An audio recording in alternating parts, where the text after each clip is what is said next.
1 2 1 1 2 1 well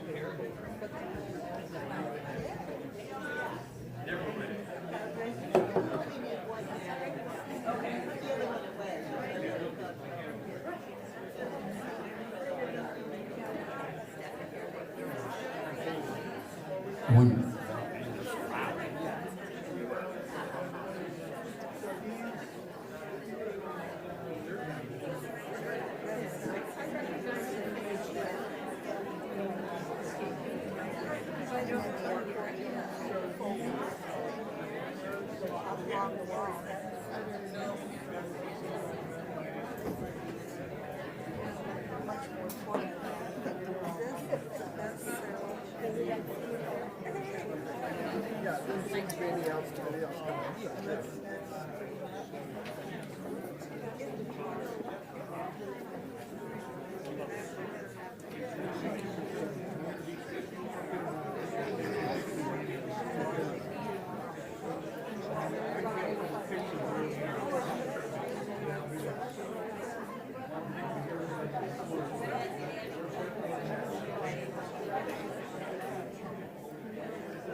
This looks like. Well, she has it. How many did you get? Oh, so one of them isn't, but okay. 2 1 2 1 2. Well, that's coming through here fine. Well, did somebody just take it? I did. I took them both. Yeah, you gave them to me.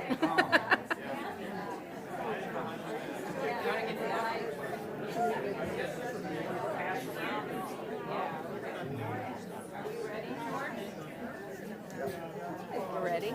Diane, I can get him.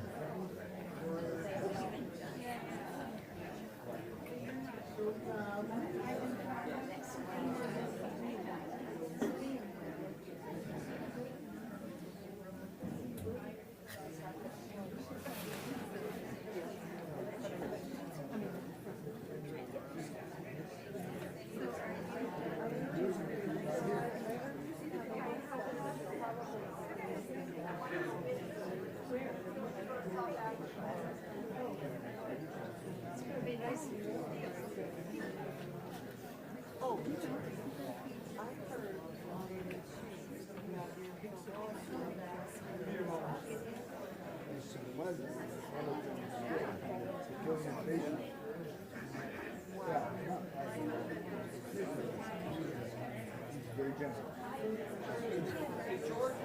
So I'm excited to see them. Oh, yeah. I heard the story of I the want Pat rest. to make sure Pat doesn't know they're gonna be here.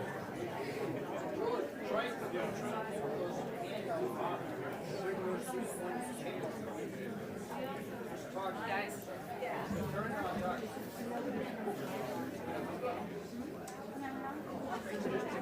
I'd like to have you all give a round of applause to our Senator, Mr. Leahy.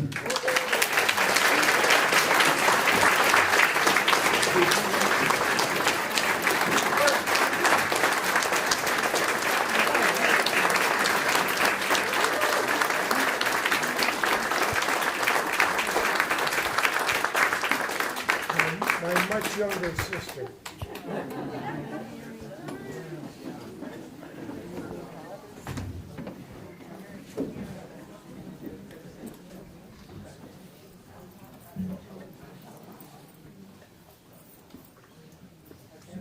Fortunately, she's the expert.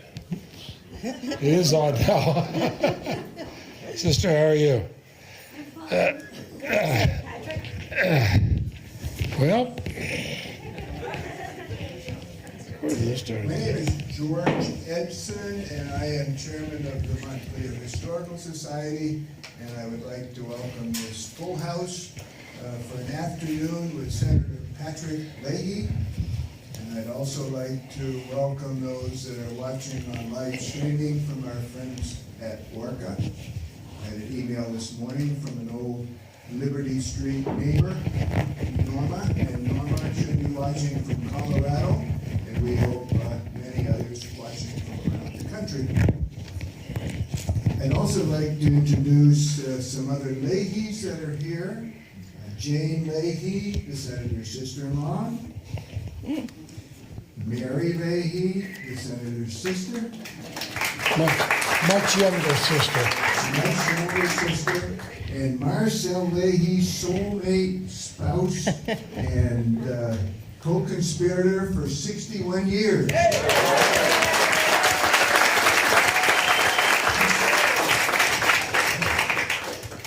One other person I want to introduce is Maxine Leary, who was the senator's teacher. Maxine, stand up and wave to the crowd.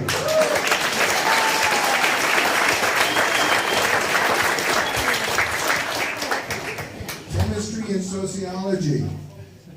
Is that right? Chemistry and sociology. There you go. Every day for a year. Wonderful. Poor guy.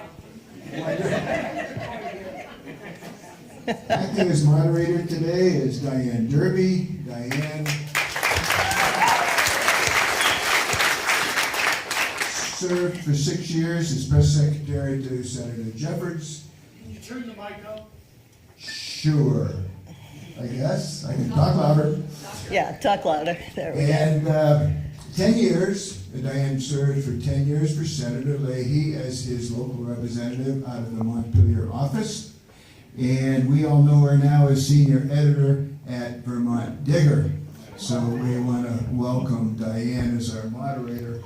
And,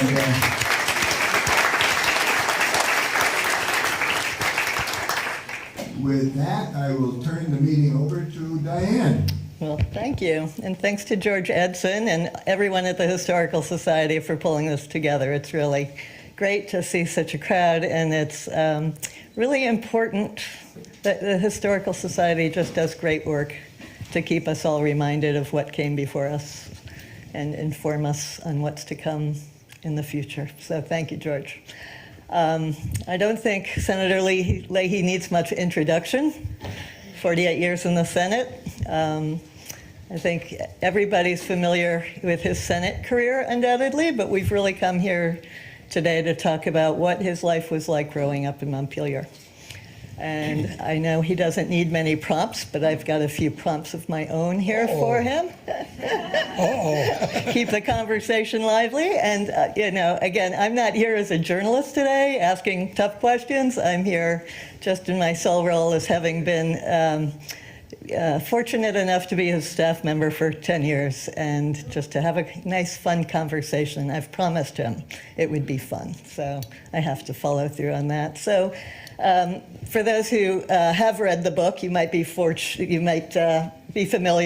The Road Taken, his opening chapter, starts with a scene out of the State House when he's 4 years old, being a little hellion riding his tricycle all over. And I don't want to steal his thunder, so I'll have him tell that story, but I've asked him to start there and walk us through what the early memories are in growing up on State Street in Montpelier.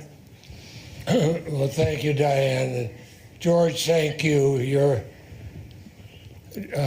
George Edson's parents were dear friends of my parents, and it brings back memories just seeing him and hearing his voice.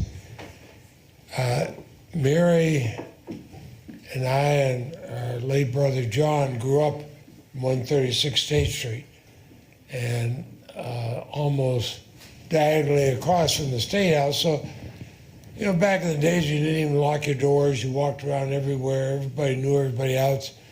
And one of my buddies and I decided, let's go explore the State House. We'd been there with my parents, but we had our tricycles, and we went up and went in side door, and nobody's around, so we dragged the tricycles up to the second floor, and we're in a nice room. Found out later it was the Senate chambers. And we said, let's race down the halls. So we raced down the halls. Here's an open door. We go barreling through it, wham, up against this desk, which was 27 feet high, at least it looked to us. And a man leans over and goes, yes. And we said, hi, are you the governor? I am. Now get out. But he did give us some candy on the way out. And Mary, you can imagine the reaction of our parents. We got home and I was all excited and I told my parents about this. They did not see the humor in it. And we weren't allowed to go in the State House with the adults around. Our current governor, I was in there to meet with him not long after I not long after he became governor. I was a U.S. Senator. And I come in, he says, it's a different desk, and don't bring your tricycle in here. So beyond that, what other memories do you have on State Street itself as a kid? And what was it like growing up in a family? You had the family business, the Leahy Press, in the back of the building growing up. Maybe a few stories about. Yeah, it was interesting. We rented out rooms to legislators. My mother did, and helped with the bills, but then I'd hear all these stories when they were in the house, which was wonderful. We rented out another apartment upstairs.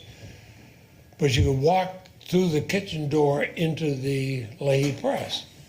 And the beauty of that, I learned to read at a very early age. One of the most formative things in my life. Can you hear this okay back there? Yeah. I can never tell from here.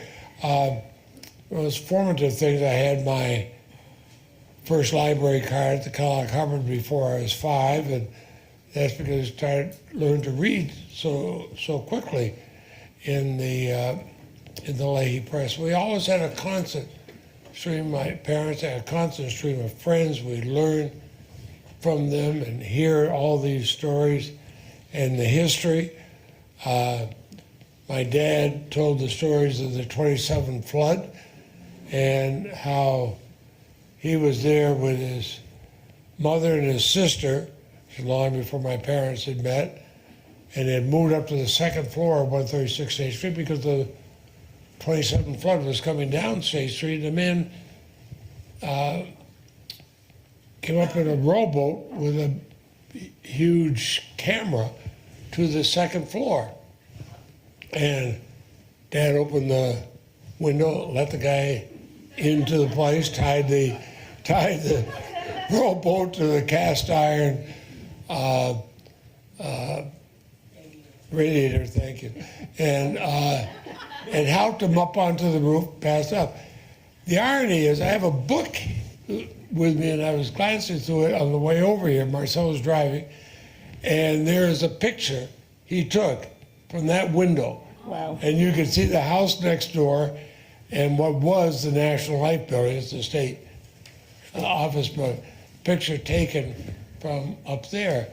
And, you know, you'd hear these stories, and then, of course, later on, we had Irene, and that brought us from our home in Middlesex. The next day was a beautiful day, and flew around the state, saw everything that was going on, and saw on the phone from the helicopter to Washington seeking aid for the, and I don't want to go too long, but I'll just close one thing. When this last flood came, and I'm watching on the news, and in buildings of different companies at the time, but buildings where I used to deliver newspapers, the Montpelier Argus, afternoon paper. I didn't want a morning paper. But buildings where I delivered it, here the businesses in them destroyed. And I was literally in tears. I've never lost, even in the Senate and everywhere else we've lived, I've never really lost that feeling of growing up in Montpelier. Yeah. And And I went to high school in this building, as did my sister. She's much smarter, and our brother, who was really smart. so we want to talk a little about how your early experiences shaped how, you know, your career in the Senate. And your father was a real historian, knew everything, told you stories of the State House. You met the governor when you were 4 years old. How did these early experiences kind of shape you to get you involved in politics? Well, I learned a couple of things from my parents. You know, my father had to leave school about 12 or 13 years old when my grandfather was a stone carver in Barrie, Patrick J. Leahy, died, and Dad had to go out and support his mother and sister. And it was a different time. I've never forgotten the stories. There'd be signs that say, no Irish need apply. Or if you weren't smart enough to figure that out, it said, no Catholic need apply. And, but Dad became a printer and eventually one of the best in the area, and started his own printing business, Leahy Press, which is still there. But he regretted not being able to finish school, but he became a self-taught historian. He read everything. He had a almost photographic memory of history. He'd get the Sunday newspapers and just devour them and talk about it. And so much so that our kids, when they were in college and they had a history exam coming, they'd call, let's call Grandpa Leahy and double check these answers. And that influenced me so much. Now, my Italian mother, our grandparents immigrated to Vermont from Italy. She was born here, grew up speaking Italian, and that certainly influenced a feeling of diversity and why you need it. But the history, and probably the thing, without going too far off here, cherished the most, and my parents lived for a number of years after I got elected to the Senate, and I could bring them to all these places that they'd read about. And I remember my dad holding handwritten notes, not copies, but the real ones that Abraham Lincoln had written down in the archives in Washington. That was a joy. But all the way through, I always felt I was kind of paying back what I had, because Montpelier, you could walk everywhere, you could go anywhere. Half the time we'd leave our bicycles on the porch, and it was a different world. People helped each other. As I drove down here, I think of where the fires were, and Diane, I can't tell you, when you called me to tell me about the fires, how choked up I got hearing that. But some of the buildings along here, I can remember my parents going to the grocery store, and the kids would be in the car. We'd pull up to obviously an area where people of limited means were living. And my dad opening the trunk, taking a bag of groceries up to the second floor, the rickety stairways outside, knocking on the door. People would come to the door and hand them the groceries. And they'd say thank you, and they'd leave and get back in the car. Mm-hmm. Never told us who the people were. He just said, if people were in need, help them. And it meant a lot. You touched a little bit on your library card at the age of 4. Yeah. Maybe you also talk in your book a little bit about being in the supermarket, looking at comic books.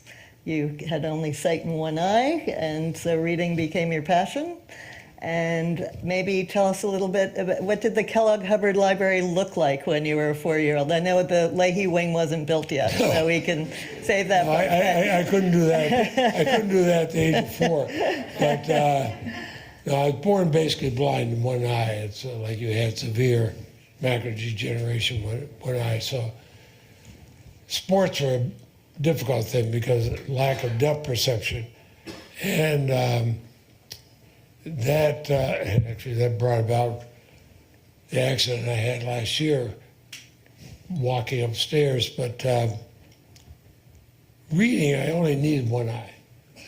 And we had and here's why individuals are important. I don't know, do any of you remember Mrs. Holbrook? Okay, I see a few hands go, good, thank you. Phew. I'm not that old. But Mrs. Holbrook was the librarian. The library was in the basement, and it was very, very small. And I went to St. Michael's Grade School up on the top of the hill. I'd walk down the hill, go in the library. She said, well, Patrick, did you read the book you had a few days ago? Yes, I did, Miss Holbrook. Tell me about it. And I would tell her. She said, good, now here's one by Mark Twain you might want to read or something. And I was, like first, second grade. And by the end of third grade, I'd read all Twain, all Dickens, all these others, and history books. And she just kept encouraging, read these. And it was so enjoyable. And I know that when one of the floods here in Montpelier, when that was still there, people showed up from around the city, just ran in and grabbed all the books they could off the shelves, just ran out, threw them in their cars, and to save them, otherwise they'd be destroyed. The flood was over, they brought out every single book, came back, plus about 20% more. Now, when I've always felt that was one of the most important things in my life. And my parents encouraged me to read. After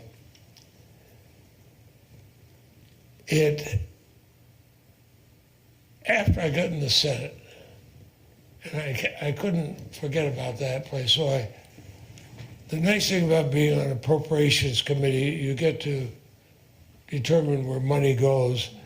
And they now have a beautiful new wing for the children's library.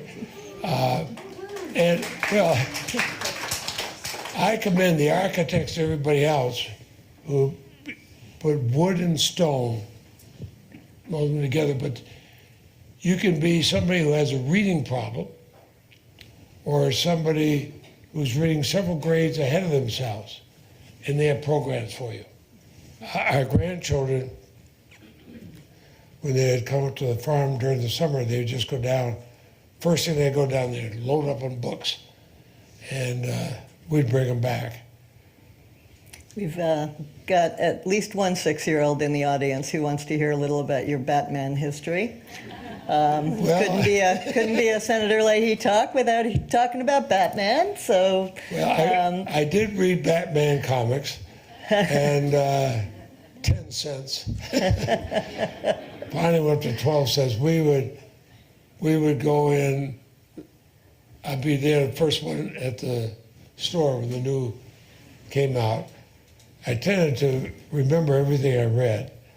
And I do recall when I was in the Senate talking with people from DC Comics about legislation, and something was said. I said, no. In 1947, in a spring edition, about page 5, such and such happened. And they thought, yeah, we humor the guy. I said, oh, yes, Senator, of course you're right. Like, what the hell is he talking about? It never happened. Go back in the archives and find. They go back and they say, that's exactly what happened.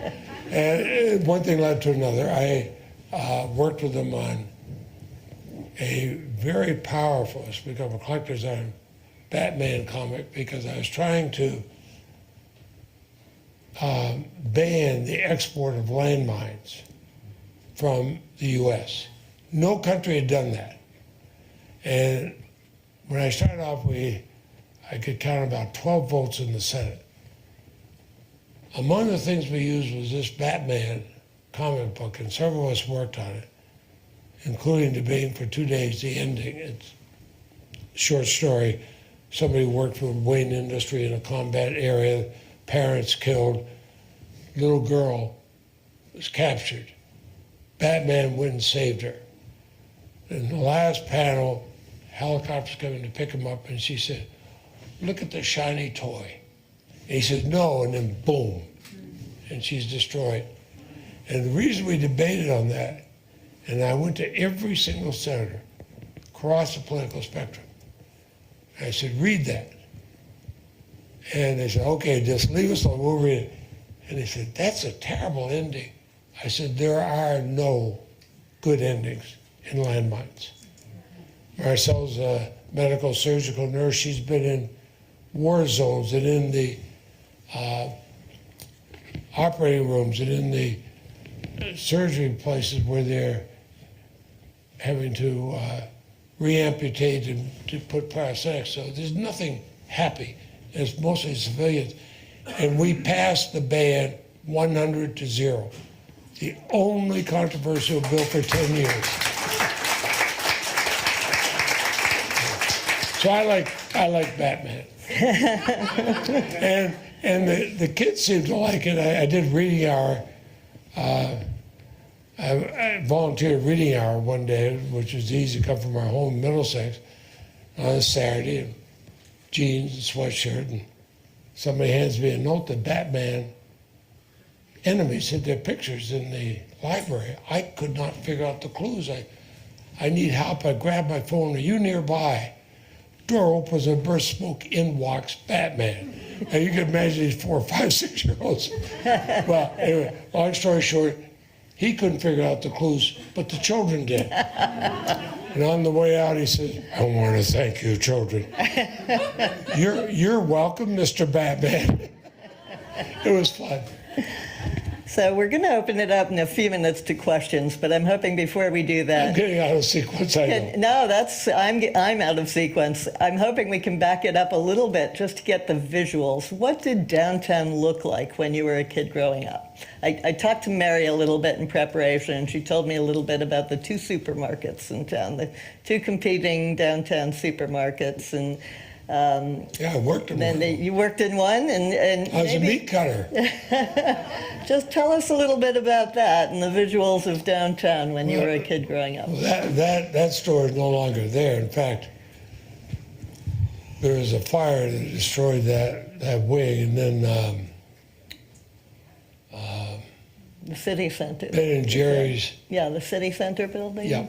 Location. But it was a part-time job when I was in high school, and I learned 2 things. One, I learned how to carve meat, but secondly, I learned this is hard work. And I had a lot more, I think I had respect anyway for people who worked in stores like that, but I had even more realizing how hard the work was to do it right. And the difference in people who come into the store, some very nice, some not so nice. But you learn that, and you learn you should treat everybody with respect.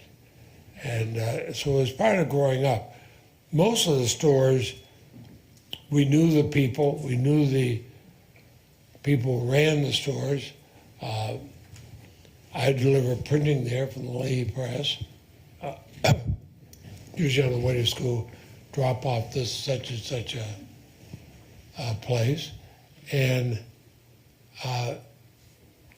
it was different. You know, you had Tuttles, you had all these others. Everybody knew everybody.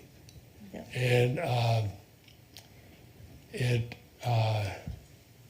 mean, I saw me deliver a newspaper. Oh, your mother was just in here, and she forgot this. Be sure and bring it to her, whatever it might be. It was a different world there. You tended not to judge people. I mean, it's a lot different than with my father as a 13-year-old when there were religious prejudices and others. That had diminished substantially. And I remember we used to joke about Mom and Dad being the Democrats. Oh, that's where the Democrats live, over there in that house. But Dean Davis, who's Mr. Republican, lived and is president of National Life, lived across the street. He and his wife would come in and play bridge with my parents, at least one night a week. George Edson, who had introduced me, his father, Lando, and mother, Isabel, our parents would play bridge at their house. One night they played bridge at ours. You know, everybody knew everybody and socialized, but helped each other. Say to my mother, where are you going with that food? Well, so-and-so sick, and I just thought I might help out. And I said, well, who are they? Well, I don't really know them, but they're friends of so-and-so. Mm-hmm. And so my friend brought him supper last night. I'm bringing it tonight. Mm-hmm. And, you know, you grow up in a community like that, that's going to affect you for the rest of your life, no matter what you do. I didn't expect to be a U.S. Senator, but I tried not to forget the things I learned. And so Montpelier has been special. And as Marcel knows, when I watch the news of the flood here this year, I literally sat there in tears. Does Montpelier still feel familiar to you, you know, having grown up here, or does it feel different as just the landscape, the look of the place? Well, the landscape is much the same. And we used to, when I'd have, you know, I had an office here in Montpelier as a senator in that terrible looking post office building.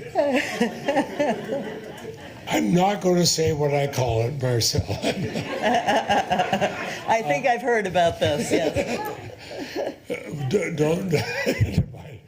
But we drive back to our home in Middlesex. I usually go up, you know, up the hill and go over past what we call Codyville, Yep. and into Middlesex in the back road. And so much that's always looked alike. But the people I knew then, nowhere near as much. I mean, when I grew up, the high school class I was in was only 30 or 40 that right, Maxine? 25 to 30. Just 25 to 30. And the sad thing was that more than 10% of the class was dead within a few months after graduation. Several in an automobile accident. And another one of my classmates had joined the military in the paratroopers, and the parachute did not open. Oh, Every time I parachuted, I've thought of that. well, I think on that note, we can open it up for a little Q&A from the audience. We've got Catherine with the microphone here. Oh, or George, sorry, George. Now, you understand with both Catherine and George, not wanting to really date myself, but Mary and I knew their parents. And they were such here. good people growing up. We'll just bring the microphone over, maybe? Yeah, Thank you. there I go. do have a question, Senator, but first, my parents and yours were friends also. I'm Stan Sloan. Is that microphone on? Is it? Okay. Hold it close. Hold it closer. Okay, is that okay? Yep. And subsequently, I worked for the Congressional Research Service on international affairs and did work for you and your staff as well. Thank you. But my question, and I delivered the free press, I have one of those morning routes going up East State Street in the I've winter. never been a morning person.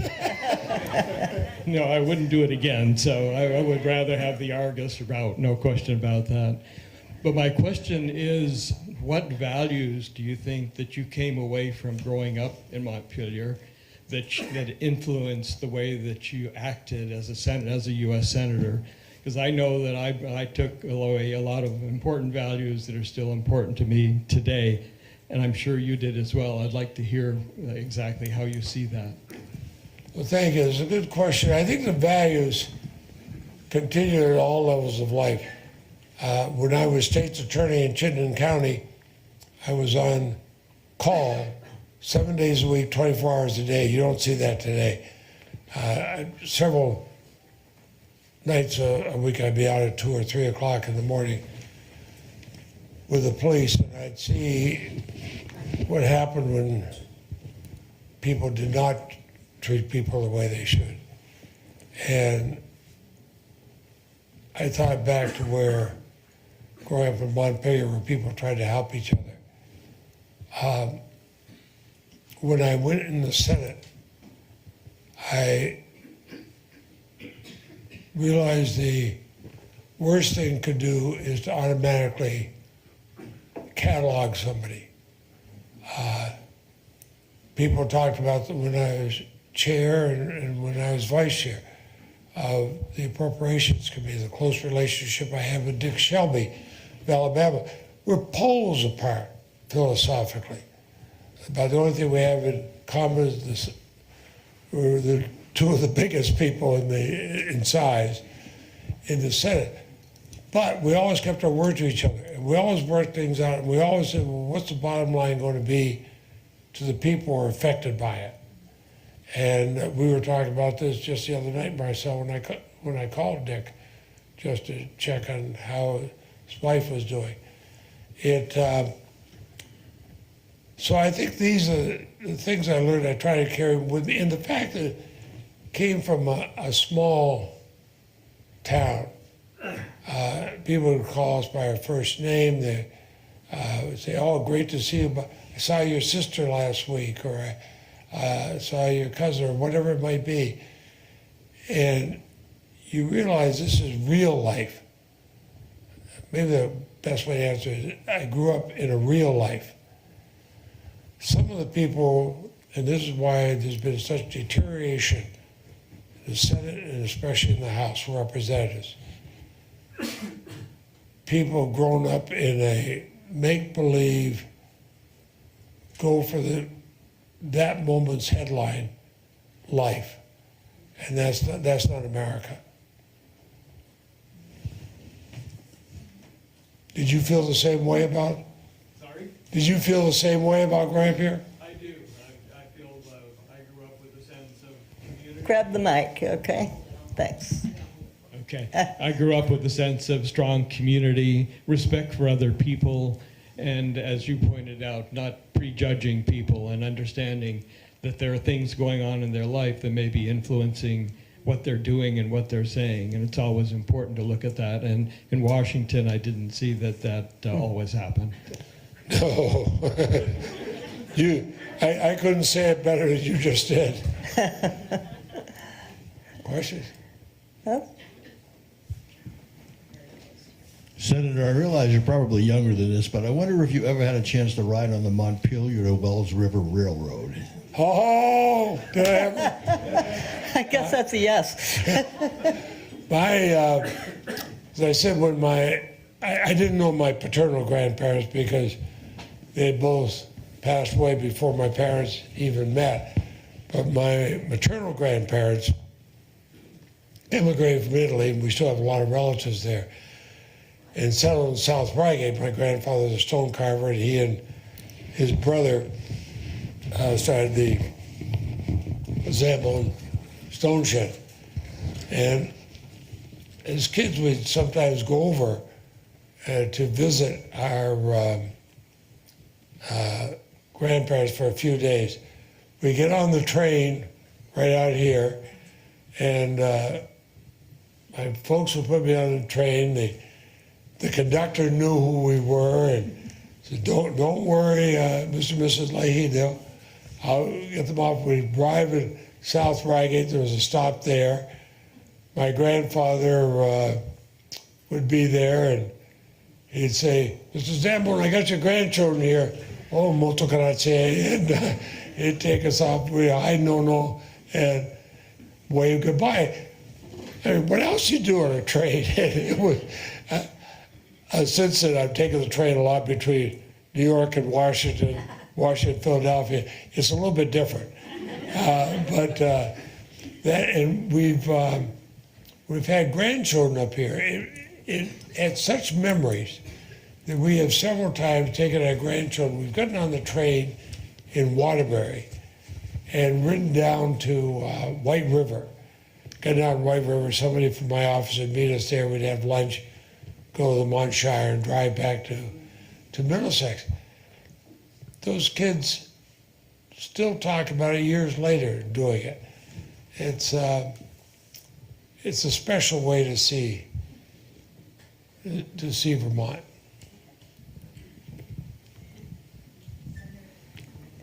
Dawn, yes. Thank you for being here. I imagine that being a senator might be a little stressful. And I wonder... Just talk. I'm Patty Casey. I'm just wondering what you do to take care of yourself to stay so vigorous. I'm fortunate that I married way above myself. I married a compassionate, intelligent, wonderful registered nurse. We had to wait until she finished nursing school before we could get married because somebody had to have a job. I was a law student, but she has gone all over the world with me. We've done things together. We've had watched raising children, spending time with grandchildren, caring for her mother for years in her later life, and learn about human beings. Now, I'll tell you a secret. Don't tell her I told you this. But when we first started dating, she and her parents would only speak French at home.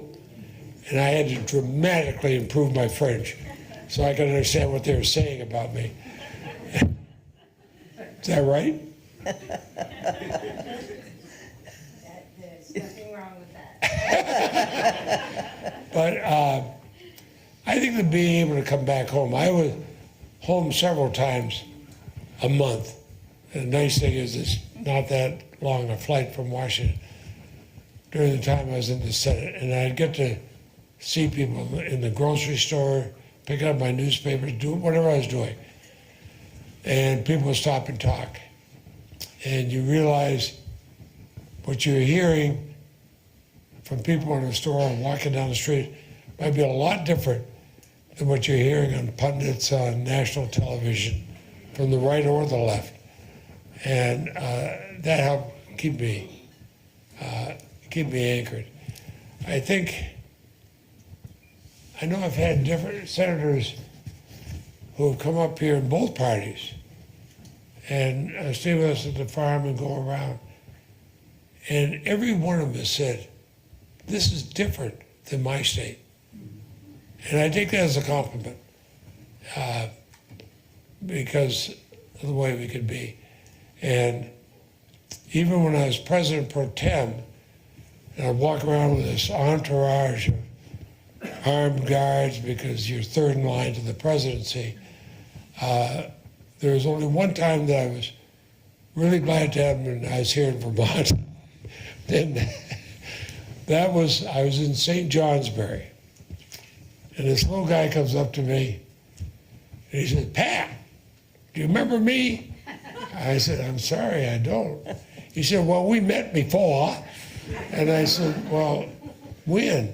He said, 1974. And I said, well, I wasn't in the Senate in 74. I was state's attorney. Yeah, and you threw my ass in jail. And I've been wanting to talk to you about it. Now, I had an airplane to catch. We're in St. Johnsbury, even with these guys, with their police cars. I said, I got to catch a plane. No, he said, I've been meaning to talk to you. I'm thinking, if this guy's been meaning to talk to me for 40 years, I don't want to talk to him. And one of the agents, who's a lot taller than I am, leans over, says, why don't you talk with me? I have no idea. But I felt like saying, you weren't the only person I prosecuted. I was there for 8 years. I'll also just add this quick addition to that. I think you wake up very early in the morning and read every local paper in the state of Vermont, even when he was in DC, because I'd call him in the morning with some news because I was his eyes and ears for Montpelier for many years, and he'd already know it. There was nothing I could tell this man that he hadn't already read by 7 in the morning. So that kept him young, I think. I think Digger in 7 days is so good at getting stuff out, and the other newspapers I can read online. I think local news is very important. And it's diminishing because of the cost and everything else. And you lose on that. And I think maybe that's one of the effects it's having in the Senate and the House, that they're interested in what's going to be on that 30-second bite somewhere in national news. Hi, Yeah. Senator. Can you hear me? Yep. Okay. My grandparents were sort of on different. Hold the microphone Hold it a little bit close to you. closer. My grandparents were on different sides of the aisle during the strikes in Barrie. My grandfather was the comptroller for the Rock of Ages. My grandmother was the cousin of the socialist mayor in Barrie. Oh boy, that must have been fun at home. Well, they seem to get on okay despite all that. And I'm just sort of wondering if you have any memories of that time. The other thing I remember is, like, I grew up more in New York, sort of back and forth between New York and Vermont. But in Vermont, there was a big competition between Barrie and Montpelier. Montpelier was bad, and Barrie was good. That's how I understood it. And so, anything you want to comment on? Well, the strikes were before my time, but I do know that you go through one of the cemeteries in Barrie, and you see a tombstone with Patrick J. Leahy on it. Now, some of my opponents have said, "Damn, wrong one," but that was my grandfather. My father was born in Barrie, and we always had friends in Barry and Montpelier. My Italian grandfather would come to Barry and meet with a lot of his friends for, they'd have lunch at one of the restaurants. I forgot what it was, but I was about 6 or 7 years old. He'd bring me with him, and they'd be going in Italian, and French, English, and I just sat there and listened to him. And I had a lot of classmates here at St. Michael's who came here from Barry.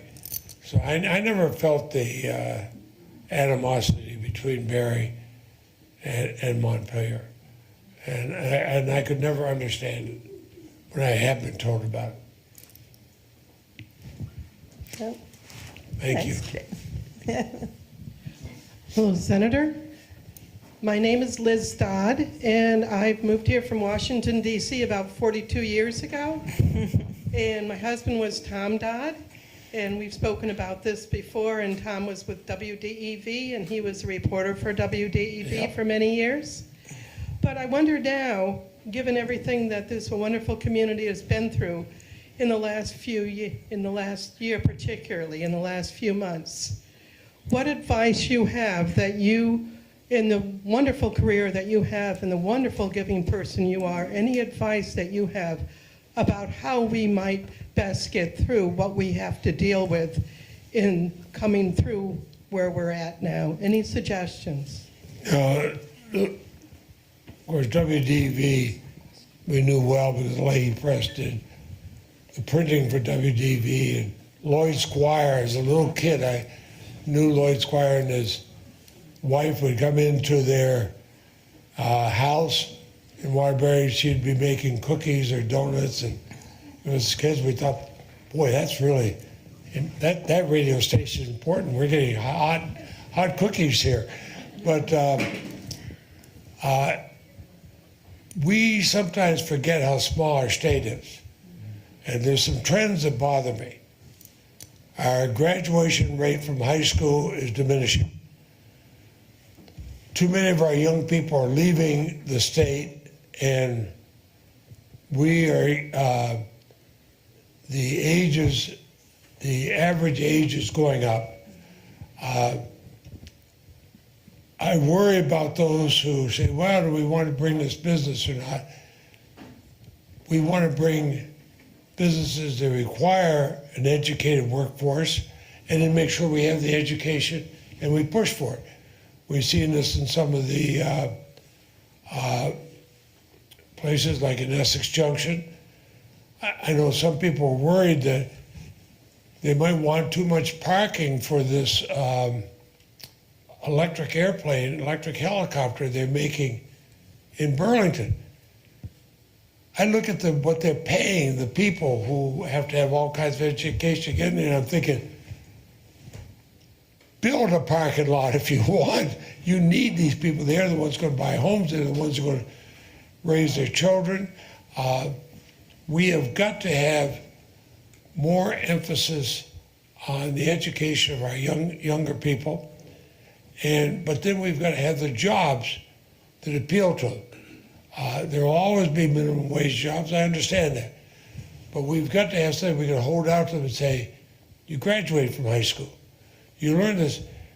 Maybe you go to a trade school, whatever you do there. And I love the smell of coming in, and I would get the Diarthes, Norman Diarthes worked there, and others. But I'd come in and talk, deliver the newspapers. I remember fresh food. When you grow up with an Italian mother, you get used to home baked things, and this was cross baking was as close to home baking as we could. But I also saw the pride the people took in cross baking, and I think George, I think your father really instilled that in them and encouraged them in that. So it's the kind of thing that made Montpelier special. Patrick, I have a question. Tell us about your neighborhood. What did you do as kids, and do you remember the Montpelier curfew? I remember that. You knew when the curfew was. And what was it, 10 minutes of 9 or 10 minutes of 9? How's that for memory? But the curfew was suggestive, recommended. But I think our parents liked it because it told us to get home. We had friends. State Street did not have many families on around where we were. Our friends were up the hill or other places, and it reminded us to come home for our friends' houses or for them to go home from ours. Sister with Barbsy Diathany and others would, but you get used to play with it. Well, in fact, down the street from us, on the other side of the street, was a big open lot. They had a softball diamond there. People would play all kinds of sports there and run. We'd go up, a lot of us would go up to Hubbard Park. We'd climb up, walk up behind the State House, go on up. We'd go sledding in the park in the wintertime. We'd climb up there, climb up the tower, that 3,000-foot high tower when you're 5 years old. And then they had a whole area, I don't know if they still do, where you cook out. First come, first served. Fireplace. And it'd be so many families there. It was, you knew families. You knew which door was never locked.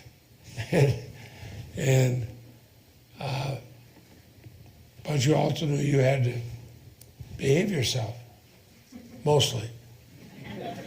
Well, I behaved myself. I worried about my brother and sister, but I got to look at that one.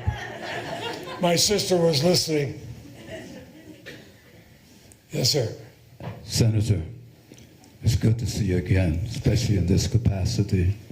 You did good things, you do good things, and you continue to do good things. I don't have a question, but I'll sit down quickly after this comment. I said you do good things. My wife and I arrived here in the States going on 40 years.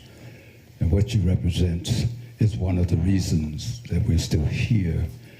I said you do good things. Fact is, in church this morning, the pastor kept saying, thank you, God, thank you, God, thank you, God. I don't think God would mind if I said, thank you, Senator, thank you, Senator, thank you, Senator. And as I close, I'm looking around as I hear you talk about values, from human values, family values, vision. And as I look around here, I see one or two youngsters. And it is good that they're hearing you. I spoke to Elizabeth here to my right, and my question was, is this your first of a series of interactions? I don't know. However, I do hope it's not your last as you go across this state. Our young people need to hear you. You're an icon, or whatever you want to call it, a role model, etc. You and the Mrs. Senator, okay? That's factual. They need to hear that. I read about your being here today in the 7 days.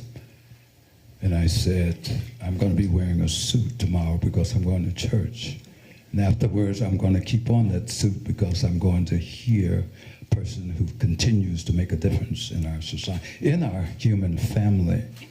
Our kids need to hear that. I'm active, that is, I participate very actively in our school board meeting there in Fairfax. And the adults, some of the adults who come, bring some very negative and provocative stuff. And I've heard more than one student at that school shush some of the adults, because the adults are not bringing a percentage, but a distinct percentage, are bringing verbiage that's not good, either for the students or our teachers or administrators, etc.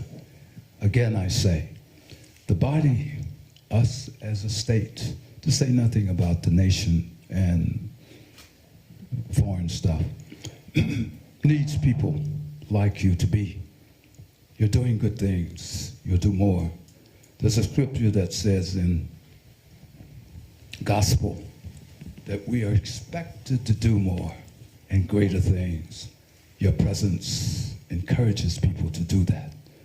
Your profile encourages people to the reality that it can be done. And I thank you again. Thank you, thank you, thank you.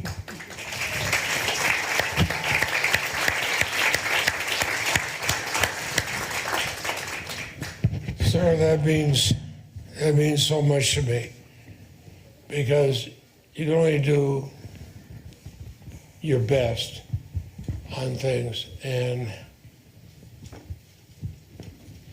it's not always the easiest. I mean, there's all the luxurious trappings of being in the Senate. As the dean of the Senate, I have the nicest rooms and all that, but that's not what the Senate is. The Senate is how you act, what you do for the country. Do you follow your conscience? And one of the reasons I like coming home so much, that people like you and others would renew in me. It's not about me, it's about all of us. And it means people coming together. I think of the battles that we still had in segregation when I first came there. I remember talking to people like Hubert Humphrey, who talked about how he fought that. I think of two of our granddaughters, one white, one black, walking down the street here in Montpelier. The white granddaughter lives here. She was asked, well, who's this? She said, my sister.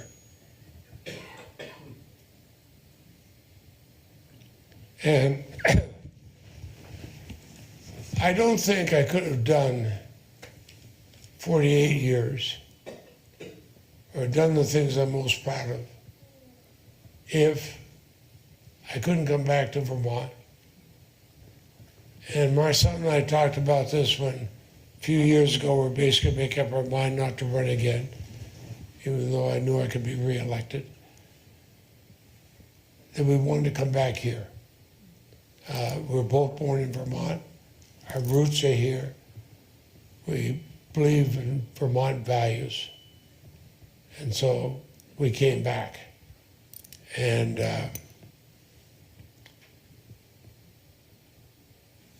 the reasons for coming back, we see every time we're going to the grocery store, walking down the street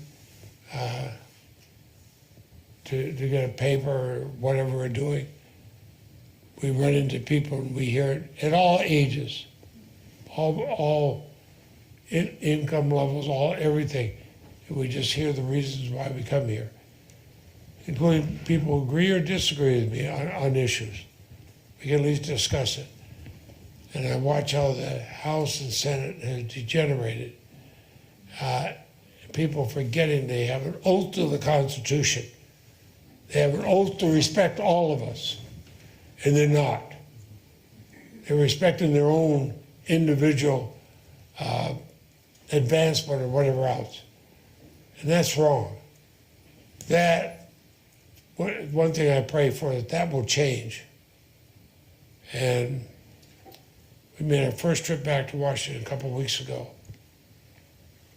2 or 3 days, running into some of my friends. I was pleased to hear those who wanted to change. I'm distressed at those who don't want it to. And that's a terrible mistake for our country. We're a good country. We have good values, but we have to fight to keep those values. And when children go to school, they have to be taught those values, real values, not sloganeering. And they have to, I'm thankful, I'll stop with this, I'm thankful for the times when I finally realized why my parents stopped on the way home after leaving the grocery store, climbed up those rickety stairs, knocking on a door, leaving a bag of groceries. And I think of all the, well, you know, we're saying the same thing. It's keep our values as Vermonters. I wish the heck the rest of the Congress would.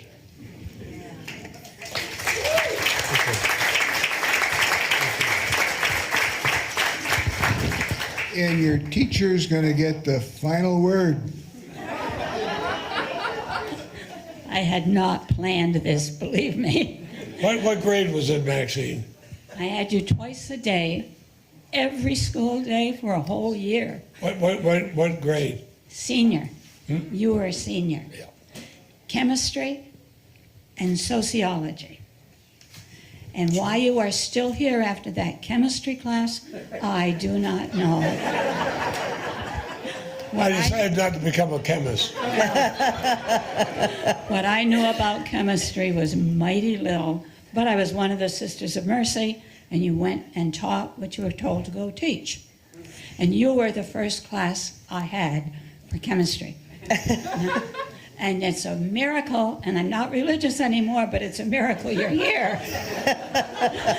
Well, it's a miracle this building is still here because we didn't blow it up. That's right. That's right. Now, I want to ask you, do you have any good memories of your time in this building?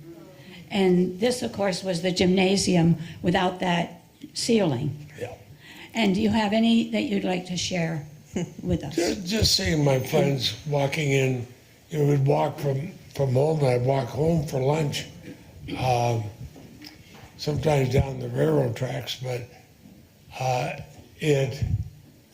just seeing friends and talking with them. I didn't spend that much time in the gymnasium because with my lack of depth perception, I wasn't any good at although I did have one fun with this thing. We had, what was the coach's name? Sheridan? Yes. And Roger Sheridan, Mary just reminded Roger Sheridan was a good-sized person. And they named me, I was over 6 feet tall by the time I was a freshman in high school. And they named me the manager of the team. So Coach Sheridan and I would drive to a town we probably hadn't played before, but I'd go there to set things up. And we'd walk in and everybody would look at me and say, "What position do you play?" I said, "I was too short to make the team." I know it's a little bit of a lie, bless me, Father, but it sure had an effect on me. Okay. Thank you all for coming. Thank you, Senator Leahy. Thank you, Diane Dirty. Yeah, I want to thank Diane because Diane has worked hard on this. So thank you all. This program has been everything we could have hoped it to be. I thank you all for coming. You may be handed a membership information card on your way out, and don't hesitate to join. Thank you very much.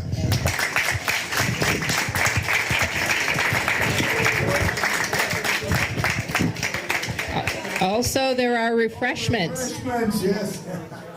I've been getting a mad signal I didn't understand. The refreshments off to the left. Very good. A lot of work went into that.